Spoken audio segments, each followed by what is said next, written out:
আসসালামু আলাইকুম। গল্প কথা কয় অডিও বুক চ্যানেলটিতে আপনাদের সবাইকে স্বাগতম। আজ পড়ে শোনাব ডক্টর মোহাম্মদ শহীদুল্লাহর একটি প্রবন্ধ পল্লী সাহিত্য। 1938 খ্রিস্টাব্দে কিশোরগঞ্জ জেলায় পূর্ব ময়মনসিংহ সাহিত্য সম্মিলনীর একাদশ অধিবেশনে ডক্টর মোহাম্মদ শহীদুল্লাহ সভাপতিত্ব করেন। এই সম্মেলনের সভাপতি হিসেবে তিনি যে অভিভাষণ দেন তারই পুনর্লিখিত রূপ এই পল্লী সাহিত্য প্রবন্ধটি। পল্লীগ্রামে শহরের মতো গায়ক বাদক নর্তক না থাকলেও তার অভাব নেই। চারদিকে কোকিল, দোয়েল, পাপিয়া প্রভৃতি পাখির কলগান, নদীর কুলকুল ধ্বনি, পাতার মর্মর শব্দ, শ্যামল শস্যের ভঙ্গিময় হিলাদুলা প্রচুর পরিমাণে শহরের অভাব এখানে পূর্ণ করে দিচ্ছে। পল্লীর ঘাটে মাঠে, পল্লীর আলো বাতাসে, পল্লীর প্রত্যেক পরতে পরতে সাহিত্য ছড়িয়ে আছে। কিন্তু বাতাসের মধ্যে বাস করে যেমন আমরা ভুলে যাই বায়ুসাগরে ডুবে আছি, তেমনি পাড়াগাঁয়ে থেকে আমাদের মনেই হয় না যে কত বড় সাহিত্য ও সাহিত্যের উপকরণ ছড়িয়ে আছে। শ্রদ্ধেয় ডক্টর দীনেশচন্দ্র সেন ময়মনসিংহ গীতিকা সংগ্রহ করে দেখিয়েছেন সাহিত্যের কি এক অমূল্য খনি পল্লী জননীর বুকের কোণে লুকিয়ে আছে।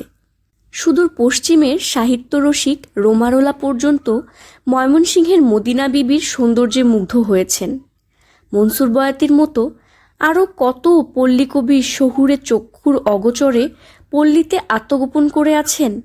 কে তাদের সাহিত্যের মজলিসে এসে জগতের সঙ্গে চেনাশোনা করিয়ে দেবে? আজ যদি বাংলাদেশের প্রত্যেক পল্লী থেকে এইসব অজানা অচেনা কবিদের গাথা সংগ্রহ করে প্রকাশ করা হতো, তাহলে দেখা যেত বাংলার মুসলমানও সাহিত্য সম্পদে কত ধনী। কিন্তু হায়, এ কাজের জন্য স্বেচ্ছাসেবক দল কই?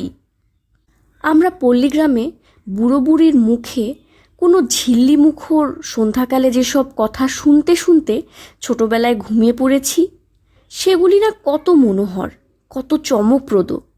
আরব্য উপন্যাসের আলাউদ্দিনের আশ্চর্য প্রদীপ, আলিবাবা ও 40 দস্যু প্রভৃতির চেয়ে পল্লীর উপকথাগুলোর মূল্য কম নয়। আধুনিক শিক্ষার কর্মনাশা স্রোতে সেগুলো বিস্মৃতির অতল গর্ভে তলিয়ে যাচ্ছে। এখনকার শিক্ষিত জননী সন্তানকে আর রাখালের পিঠা গাছের কথা, রাক্ষসপুরীর ঘুমন্ত রাজকন্যার কথা বা পঙ্খিরাজ ঘোড়ার কথা শোনান না। তাদের কাছে বলেন আরব্য উপন্যাসের গল্প কিংবা ল্যাম্বস টেলস ফ্রম শেক্সপিয়ারের অনুবাদের গল্প। ফলে কোনো সুদূর অতীতে সাক্ষীরূপ এই রূপকথা নষ্ট হয়ে অতীতের সঙ্গে আমাদের সম্বন্ধ লোপ করে দিচ্ছে। যদি আজ বাংলার সমস্ত রূপকথা সংগ্রহীত হতো, তবে কোনো প্রত্নতাত্ত্বিক গবেষণা করে দেখিয়ে দিতে পারতেন যে বাংলার নিভৃত কোণের কোনো পিতামহী মাতামহীর গল্প ভারতীয় উপমহাদেশের অন্য প্রান্তে কিংবা ভারত উপমহাদেশের বাইরে সিংহল, সুমাত্রা, জাভা, কম্বোডিয়া প্রভৃতি স্থানে এমনিভাবে প্রচলিত আছে। হয়তো এশিয়ার বাইরে ইউরোপ খণ্ডে লিথুনিয়া কিংবা ওয়েলসের কোনো পল্লীরমণী এখনও হুবহু বা কিছু রূপান্তরিতভাবে সেই উপকথাগুলো তার ছেলেপুলে বা নাতিপোতাকে শোনাচ্ছে। কে আছে এই উপকথাগুলো সংগ্রহ করে তাদের অবশ্যম্ভাবী ধ্বংসের হাত থেকে রক্ষা করবে? ইউরোপ, আমেরিকা দেশে বড় বড় বিদ্বানদের সভা আছে, যাকে বলা হয় ফোকলোর সোসাইটি। তাদের কাজ হচ্ছে এইসব সংগ্রহ করা এবং অন্য সভ্য দেশের উপকথার সঙ্গে সাদৃশ্য নিয়ে বিচার করা। এগুলো নৃতত্ত্বের মূল্যবান উপকরণ বলে পণ্ডিত সমাজে গৃহীত হয়। শ্রীযুক্ত দক্ষিণারঞ্জন মিত্র মজুমদারের ঠাকুমার ঝুলি বা ঠাকুরদার থলে যথেষ্ট নয়। বাংলাদেশের সমস্ত উপকথা এক জায়গায় জড়ো করলে বিশ্বকোষের মতো কয়েক বালামে তার সংকুলান হতো না। আমরা শেক্সপিয়ারে পড়েছি রাক্ষসদের বাধা বুলি হচ্ছে fee fi fo fum oh smell the blood of a British man. এর সঙ্গে তুলনা করে পল্লীর হাউমাউ খাও, মানুষের গন্ধ পাও, এ সাদৃশ্য হলো কোথা থেকে? তবে কি একদিন ওই সাদা ইংরেজ ও এই কালো বাঙালির পূর্বপুরুষগণ ভাই ভাই রূপে একই তাঁবুর নিচে বাস করত? সে আজ কত দিনের কথা কে জানে।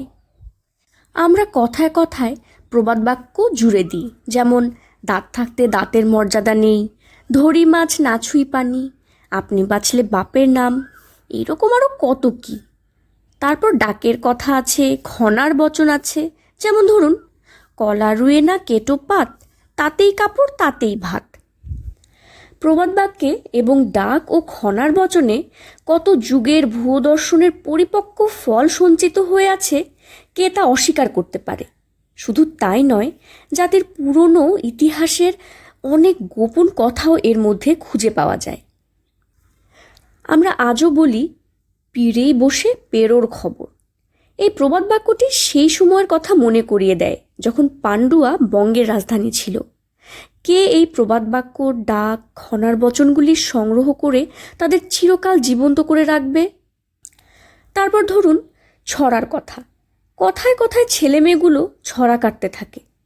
রোদের সময় বৃষ্টি হচ্ছে, অমনি তারা সমস্বরে ঝংকার দিয়ে ওঠে, রোদ হচ্ছে, বৃষ্টি হচ্ছে, খেক শিয়ালের বিয়ে হচ্ছে।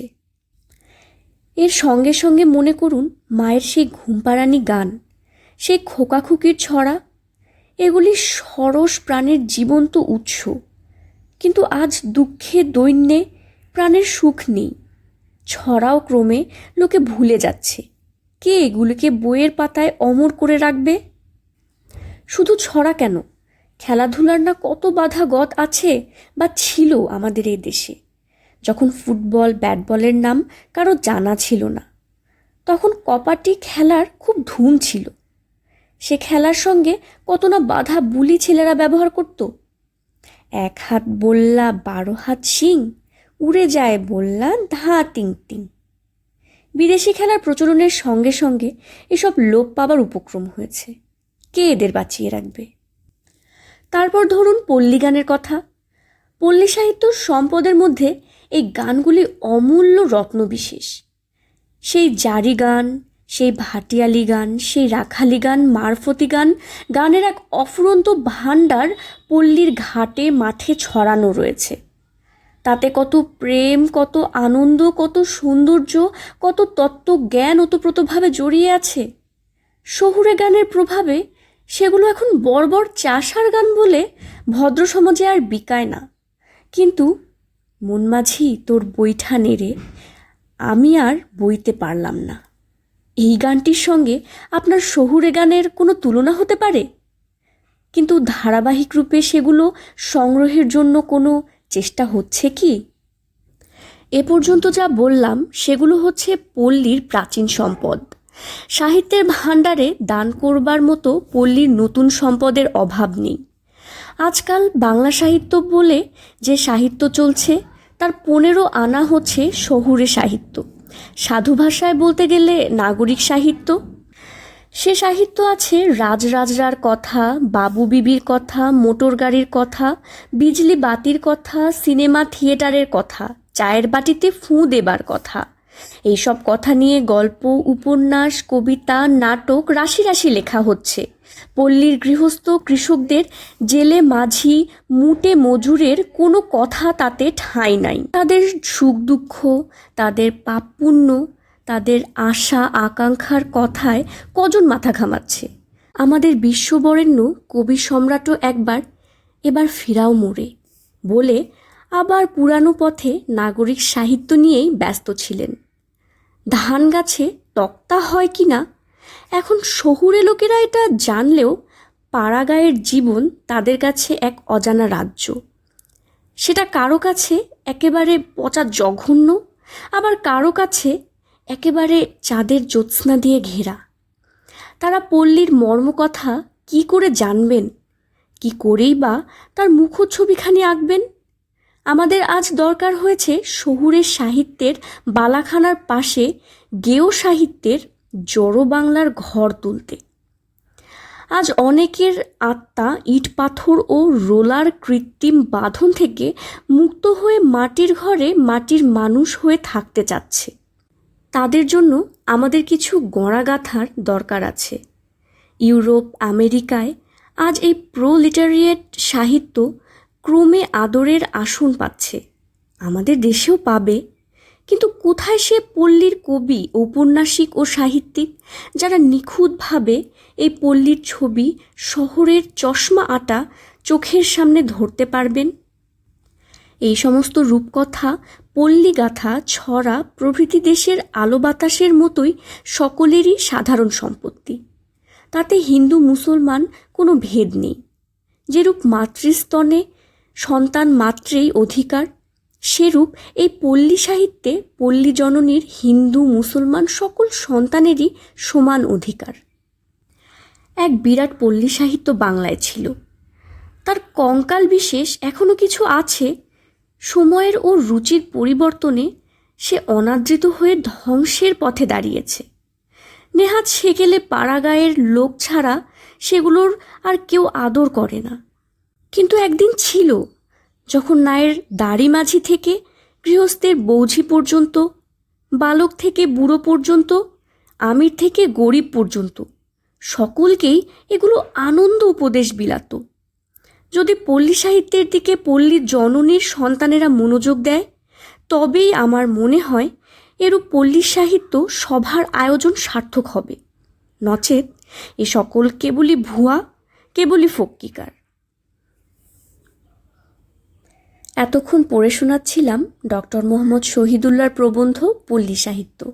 এমন আরও অনেক প্রবন্ধ, গল্প কিংবা উপন্যাস শুনতে গল্প কথা কয় অডিও বুক চ্যানেলটি সাবস্ক্রাইব করুন এবং পাশাপাশি বেল আইকনটি প্রেস করুন। আমাদের সাথেই থাকবেন আশা করি। বেশি বেশি গল্প শুনুন ও মানসিক স্বাস্থ্যের খেয়াল রাখুন। ধন্যবাদ।